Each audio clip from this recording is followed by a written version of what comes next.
Welcome back to Wealth Matters, the program where we focus on your successful financial future.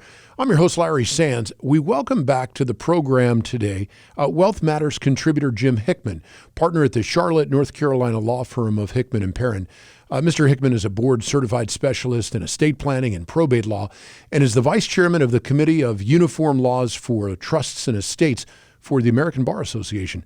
Jim, it's always a pleasure to have you here on the program. Let's jump right in.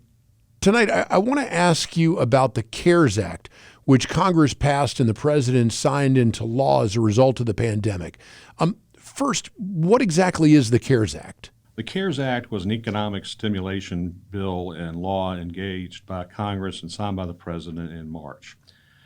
It was designed to help just a plethora of small businesses and large businesses economically through aid in the form of loans that are forgivable, in which case they turn into grants. But they also looked at the individuals, like the workers, business owners of small businesses who may be devastated economically by the coronavirus outbreak. And so part of CARES carves out a special provision for the ability of individuals who are participants in 401k plans or other sponsor plans of employers, such as a 403b plan, and IRA owners to withdraw up to $100,000 out of their plan during 2020. And if you're under 59 and a half, then you do not have to pay any 10% penalty like you normally would. And you don't have to repay the distribution all at one time. You can pay it out over 3 years, which is distinguishable from whether or not you took a loan from your plan. If you take a loan from your plan, you can only take up to $50,000 or 1/2 of your vested interest in the plan. And you have to pay it back, albeit over 5 years, but you, again, have to pay interest on that back to yourself. So you're taking pre-tax dollars and paying those pre-tax dollars with post-tax dollars and interest. So you're actually not helping yourself at all if you take it in the form of a loan. So is everyone qualified? Can everyone take this distribution? Larry, there are specific classifications of individuals who are permitted to take distributions under this plan.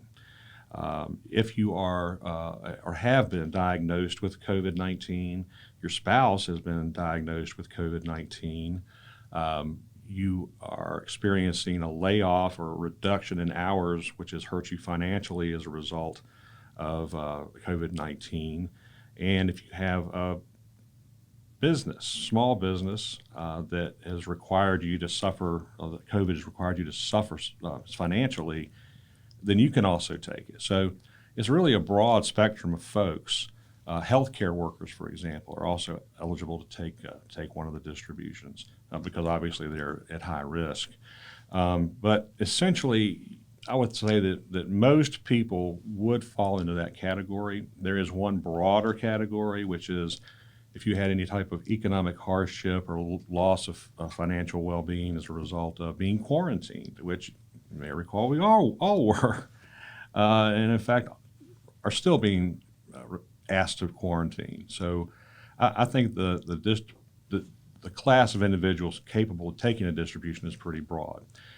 Your next question was about required minimum distributions, or RMDs. There is no requirement for a minimum distribution from a CARES Act qualified distribution. The distinction is, what if you've already taken some of the money out of the account? And specifically, what if you take money out of the account and you're over 70 and a half? Most people who are over 70 and a half realize that they have to take the required minimum distribution after they turn age 70 and a half and for every year thereafter. Well, there are folks who don't need to take their RMDs. They may have enough wealth otherwise that they don't need to do that. So Congress in the CARES Act has made a provision that says if you had to take money out for your RMD prior to the passage of the COVID Act, then you would be able to put that money back no later than August 31st, 2020, and you would not have to pay tax. And there would be no 50% penalty, which is the normal sanction the IRS imposes for failure to take your RMD. So under the CARES Act, it's not a loan? Under the CARES Act, it is not treated as a loan, no. So theoretically, you don't have to pay it back. But if you don't pay it back, you've got to pay taxes ratably over 3 years, which is, again, distinguishable from taking a lump sum distribution of $100,000 under the normal circumstance. And if you were, for example, age 55, you have to pay 10% penalty on that, plus you'd have to pay tax at your marginal rate. So you could be paying 50% tax between state, federal, and the penalty. But under the CARES Act, you can either repay it, you've got 3 years to do that, or which is a great idea because you can do it penalty-free and interest-free. Or you can, again, choose not to repay it, but understand that you're going to have to pay tax over the next 3 years. So you could just choose not to repay that money and just repay that tax. Yes, you could. I can't say that that's advisable, but I don't know everyone's personal financial situations, and it could very well be that it would be a good idea to withdraw a CARES Act distribution for the purposes of maybe just extinguishing debt.